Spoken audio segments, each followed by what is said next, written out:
या घडीच्या दोन महत्त्वाच्या बातम्या आपण पाहतोय। एकीकडे राज ठाकरे उद्धव ठाकरे यांची भेट होतीये, तर दुसरीकडे निलेश राणे हे जिल्हाधिकाऱ्यांच्या भेटीला गेलेले आहेत। काल निलेश राणेंनी एक स्टिंग ऑपरेशन केलेलं होतं। भाजपच्या पदाधिकाऱ्याच्या थेट घरामध्ये जाऊन निलेश राणेंनी पैशांच्या बॅग्स दाखवलेल्या होत्या आणि पैसे वाटप होत असल्याचा आरोप त्यांनी केला होता आणि त्यानंतर खळबळ माजलेली होती। त्यावर त्यांनी प्रतिक्रिया सुद्धा दिलेली आहे। तर दुसरीकडे राज ठाकरे आणि उद्धव ठाकरे यांची भेट होतीये। स्थानिक स्वराज्य संस्था निवडणुकांच्या पार्श्वभूमीवर दोन्ही घडामोडींना अतिशय महत्त्व आहे। महापालिकेच्या निवडणुका अजून घोषित झालेल्या नाहीत, पण त्या पार्श्वभूमीवर नवीन समीकरण कदाचित उदयाला येऊ घातलेलं आहे आणि त्या पार्श्वभूमीवर दोन ठाकरे बंधूंची होणारी ही भेट अत्यंत महत्त्वाची। तर दुसरीकडे डिसेंबरच्या पहिल्या आठवड्यात नगरपालिका नगरपंचायतींच्या निवडणुका होत आहेत आणि त्या पार्श्वभूमीवरती सिंधुदुर्ग जिल्ह्यामध्ये घडामोडींना वेग आलेला आहे। निलेश राणे यांनी अनेक आरोप केलेले आहेत। जिल्हाधिकारी तथा अध्यक्ष जिल्हा निवडणूक संनियंत्रण समिती असते, जी अशी आचारसंहितेच्या काळामध्ये जी रक्कम पकडली जाते त्याच्या अनुषंगाने कारवाईची कार्यवाही ही ती समिती पार पाडते। तर त्यांना काल प्राथमिक माहिती दिलेली होती। मी आज त्यांना सविस्तर रिपोर्ट सादर केलेला आहे। सदर समितीमध्ये इतर जसे SP सर असतात किंवा आणखी इतर लोक असतात, हे सर्व इतर अधिकारी असतात, जिल्हास्तरीय अधिकारी। ही समिती चौकशी करते, पोलिसांच्या मार्फत आवश्यकतेनुरूप आमच्या मार्फत ही चौकशी करते आणि या रकमेबद्दलचा जो पुढील काही कॉग्निझन्स घ्यायचा असेल तो घेऊन तसा ते आम्हाला आदेश करतात आणि त्याच्यानुसार आम्ही त्याची मग पुढची कार्यवाही करतो। दुसरा मुद्दा सर, आपण असं काल म्हटलं की आणखी व्हिजिलन्स वाढवायला पाहिजे। आपण आता ही सूचना आम्हाला दिल्या त्यानुसार आम्ही परत आणखी 2 पथकं वाढवतो आणि 18 तासांच्या शिफ्टनं कंप्लीट 24 तास प्लस VSCच्या 2 टीम्स असे एकूण 5 टीम्समध्ये आपण हे परत व्हिजिलन्स वाढवतो। पूर्वी कमी होत्या 3 होत्या, आता 5 करतोय सर आणि पूर्ण व्हिजिलन्स वाढवतोय सर। साहेब, तुम्ही बोललात, ठीक आहे, तुमचा मी आभार व्यक्त करतो, तुम्ही ही कारवाई केलं, पण माझा विषय फक्त त्या 25 लाखापुरतं मर्यादित नाही। त्या घरामध्ये माझा आरोप आहे की अजून पैसे होते।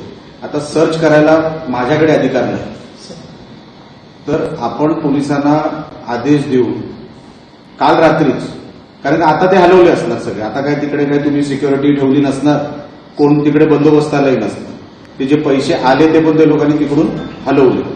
आता तुम्हाला पुढे जाऊन सांगतो साहेब, तुम्हाला काल ही घटना घडल्यानंतर माझा जो आरोप होता की अनेक ठिकाणी पैसे ठेवलेले लोकांनी पळवलेच आहेत काल रात्री, आता हेच जर चालू राहणार, अच्छा हे पळवले ते परत येणार नाही याची काही खात्री नाही, मग त्याच्यावरती आपण काहीतरी एक उपाययोजना काढा की हे बघा निवडणूक आम्ही बोलायला सांगितलेलं आहे की आपण संबंधित पोलीस अधिकाऱ्यांशी पण बोलून घ्या आणि आम्हाला एक मार्ग सांगा की FIR होणार की नाही। जर FIRच झालेला नाही, जसं आम्ही मालवणमध्ये जे खोटं प्रमाणपत्र जातीचं होतं, जे भाजपच्या उमेदवार शिल्पा खोत यांचं, त्यांच्या विरोधात आम्ही कोर्टात गेलो, काल त्यांना नोटीस मिळाली। तशी प्रक्रिया निवडणूक आयोग करणार की नाही आणि त्याचं रूपांतर FIR मध्ये होणार की नाही हे विचारण्यासाठी मी ते आलो होतो। ते आता सगळ्यांशी बोलून मला ते सांगणार आहेत आणि मी ते झाल्यानंतर आपल्याशी परत बोलेन।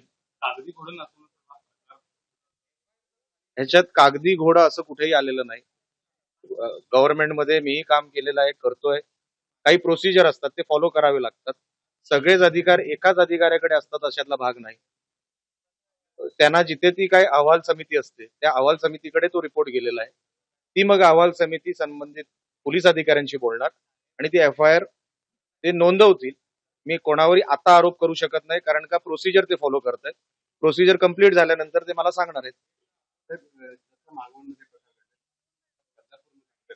अजित पवार गटाकडून पैसे वाटप होते आणि त्याची संजीव शिंदे असा आरोप केला आणि त्याला पकडण्यात झालं। तिकडची घटना मी बघितलेली नाही, एकदा बघितल्यानंतर मी त्याच्यावर बोलू शकेन। एकदा बघू द्या मला। सरसकट आता मालवणमध्ये होते तसेच प्रकार संपूर्ण महाराष्ट्रात सुद्धा होत आहेत, काय सांगा? बघा साहेब, मी ह्याच्यातून काहीतरी मायलेज मिळावं याच्यासाठी नाही, ह्या कल्चरच्या विरोधात मी आहे आणि जर हे प्रकार कुठेही घडत असतील तर ते चुकीचेच आहेत, त्याचं समर्थन कोणच करणार नाही। मुख्य निवडणूक अधिकारी आहेत जिल्हाधिकारी, त्यांची आपण भेट घेणार आहोत यानंतर निर्णय आल्यानंतर। बघा, जप्ती आणि क्राईम हा मालवणमध्ये घडलेला आहे। मी घर घर करणार नाही, दार दार ठोकवणार नाही. माझं जिथे म्हणणं मी मांडलं त्यांनी आता त्यांच्या वरिष्ठांशी बोलून मला कळवायचंय. मी सगळीकडे जाणं हे काही कोणी मला सांगू शकत नाही. हे त्यांचं काम आहे. मी तक्रार मालवणमध्ये केलेली आहे कारण का घटना मालवणमध्ये घडलेली आहे. आता वरिष्ठांशी काय बोलायचं हे त्यांना बोलायचंय, मला नाही. वारंवार कायद्याचा उल्लेख करताय. आपण हा वेळ काही म्हणजे आलेले व्यक्ती साहेब, तुमचा हा जो दुसरा प्रश्न आहे, पहिल्या प्रश्नाला पण उत्तर मी हेच दिलं. काही गव्हर्नमेंट प्रोसिजर असते, पोलीस प्रोसिजर असते, मी त्याच्यात इंटरफिअर करू शकत नाही. ते मला बोललेत. मी त्यांना एकच प्रश्न विचारला की नाही, तुम्ही वरती होता की FIR कधी होणार, त्याच्या पलीकडे मी काहीच विचारलं नाही त्यांना. आणि एकदा FIR तयार झाली की FIR मध्ये काय काय गुन्हे कुठले कुठले टाकलेले आहेत ह्याचा उल्लेख होईल. माझं लक्ष FIR कडे आहे. FIR झालं म्हणजे तो क्राईम सिद्ध झाला आणि मला ते बघायचंय काय होतं त्याच्यावर. ते मला बोलले की आमची प्रोसिजर आहे की आम्हाला अहवाल समितीकडे पाठवायचा असतो, ती समिती आम्हाला रिप्लाय करणार. मी मानायला तयार आहे.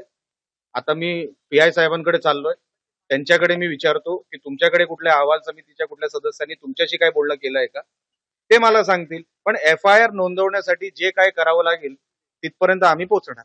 जवळजवळ 15 तास होत आले तरी FIR दाखल होत नाही. गंभीर बाब आहे. तुम्ही काही वेळ देताय का त्याने? मी कोण आहे वेळ देणारा? मी काय न्यायाधीश नाही किंवा मी काय कमिशनर नाही. मी कोण आहे वेळ देणारा? मी हो, मग क्राईम म्हणतो ना आपण, तर क्राईमचा पहिला पार्ट कुठला असतो? FIR, फर्स्ट इन्फॉर्मेशन रिपोर्ट म्हणतात. तर FIR झाली नाही तर मग क्राईम सीन हा एवढा मोठा, जिथे देशावर ही बातमी गेली पैसे पकडले गेल्याची, FIR तर झाला पाहिजे. आणि FIR मध्ये काय होतं त्याचा रिप्लाय समोरची पार्टी काय देते हे कोर्ट बघेल ना. म्हणून आमचा जो काही विषय म्हणजे जे काय लक्ष आहे ते आता यंत्रणा काय करते, मी कोण त्यांना वेळ देणारा? आम्ही उलट त्यांच्यापर्यंत हा विषय नेला. आता आम्हाला बघायचं प्रशासन काय करते.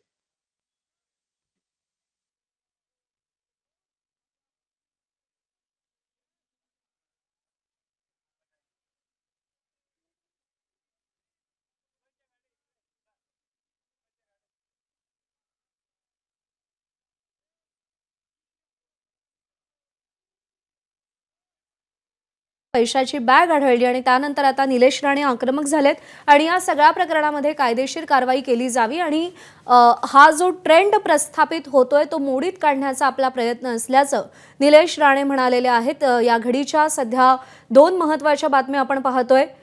एकीकडे राज ठाकरे आणि उद्धव ठाकरे यांची भेट होतीये. तासाभराहून अधिक काळ झालेला आहे या भेटीला. तर दुसरीकडे निलेश राणे यांनी जिल्हाधिकाऱ्यांची भेट घेतली आणि त्यानंतर प्रतिक्रिया दिलेली आहे.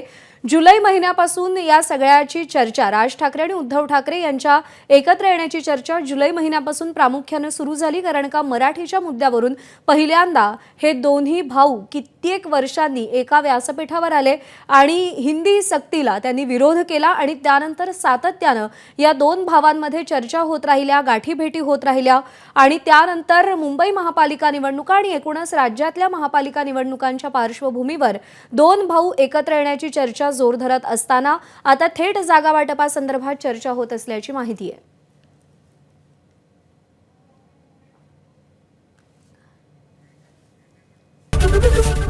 ABP माझा, उघडा डोळे बघा नीट.